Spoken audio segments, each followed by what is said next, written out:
মা বলো, আজকে মঙ্গলবার নিরামিষ।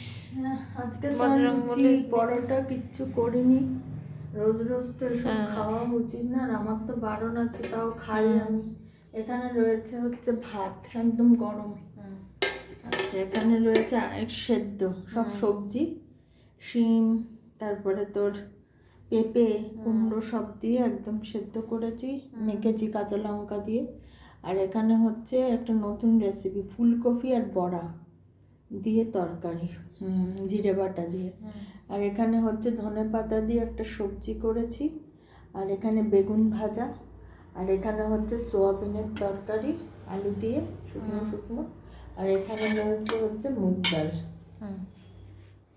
এই হলো আজকের মেনু। যদি ভালো লাগে তাহলে অবশ্যই লাইক শেয়ার কমেন্ট করো, আর অবশ্যই আমার চ্যানেলটাকে সাবস্ক্রাইব করো, বেশি করে শেয়ার করো।